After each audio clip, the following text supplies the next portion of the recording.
कर्म चक्र क्या है?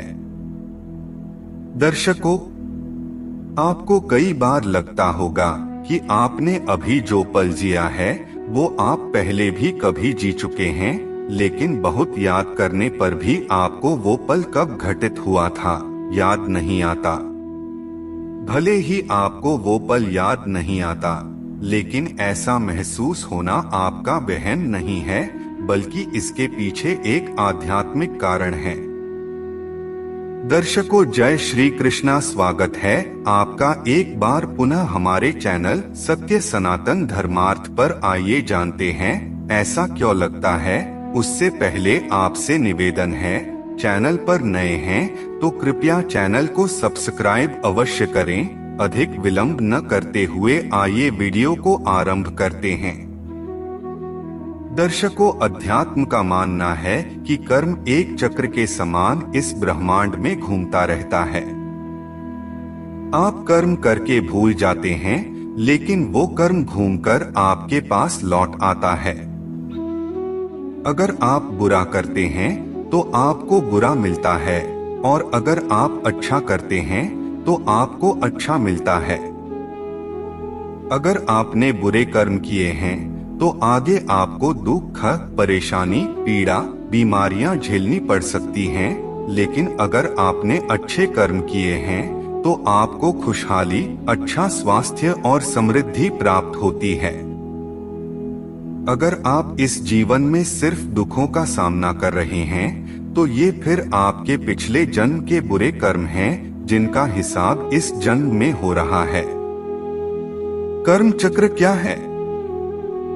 कर्म चक्र का सिद्धांत कहता है कि आपका ये जीवन केवल इस जन्म के कर्मों के फल को नहीं भोग रहा, बल्कि आपके पिछले जन्मों के फल को भी भोग रहा है। अगर आपको बहुत ज्यादा दुख और परेशानी है तो इसका अर्थ है कि आपने पिछले जन्म में अच्छे कर्म नहीं किए होंगे, और अगर आप इस जन्म में भी अपने कर्म नहीं सुधार रहे तो आप अपना अगला जन्म भी दुखमय बना रहे हैं। कर्मों का और जन्मों का ये चक्र तब तक समाप्त नहीं होगा जब तक आप अपने कर्मों को सुधारेंगे नहीं। हर जन्म में हर दिन आपके कर्मों का लेखा जोखा होता है। किस उम्र में सबसे अधिक होता है कर्मों का लेखा जोखा? आपके बचपन से लेकर बुढ़ापे तक हर उम्र में कर्म का अलग अलग तरीके से मूल्यांकन किया जाता है। जैसे कि जब आप बच्चे होते हैं तो आपके कर्मों को गंभीरता से नहीं लिया जाता, क्योंकि आपकी चेतना तब तक जागृत नहीं हुई होती है। जब आप 14 साल से अधिक के होते हैं तो आप कर्म चक्र में प्रवेश कर जाते हैं। जब आप 30 से ऊपर के होते हैं तो आपका पिछले कर्मों का भुगतान शुरू हो जाता है। इसलिए इस उम्र में आप मानसिक, आर्थिक और शारीरिक परेशानियों से गुजरते हैं। इसी उम्र में अधिकतर लोग अध्यात्म का सहारा लेते हैं, अपने दुखों को कम करने के लिए या अपने कर्मों को सुधारने के लिए। अध्यात्म की तरफ बढ़ने के लिए या अपने कर्मों को सुधारने के लिए आपका यह सोचना जरूरी है कि ये तकलीफें आपकी किस्मत का नहीं, बल्कि आपके कर्मों का नतीजा है। जब आप 60 से ऊपर के हो जाते हैं तो आपके कर्मों का प्रभाव कम होने लगता है।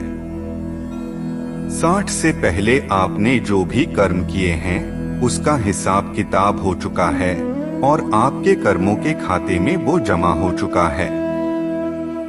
दर्शक बंधुओं, आइए जानते हैं कि अपने कर्म चक्र को कैसे तोड़ें।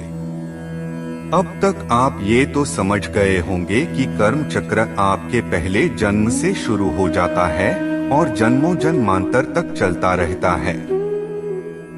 आप बार बार जन्म लेते रहेंगे और इस सुख दुख के चक्र को भोगते रहेंगे। लेकिन इस कर्म चक्र को तोड़ा भी जा सकता है। कैसे, चलिए जानते हैं। 1. कर्म चक्र आपके कर्मों की ऊर्जा पर टिका है।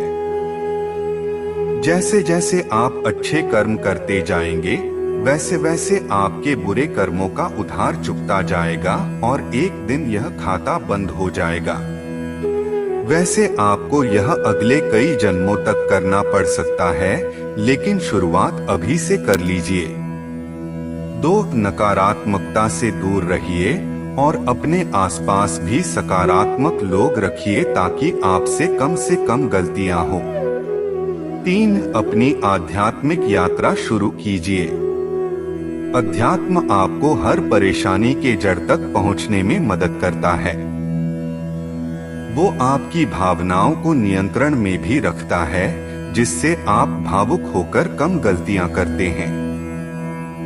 अध्यात्म आप में सकारात्मक ऊर्जा का प्रवाह करता है और आपकी आत्मा की शुद्धिकरण भी करता है। हम उम्मीद करते हैं कि आपको जानकारी अच्छी लगी होगी। कमेंट बॉक्स में जय श्री कृष्णा अवश्य लिखें एवं इस बारे में अपने सुझाव हमें अवश्य लिखें। धन्यवाद।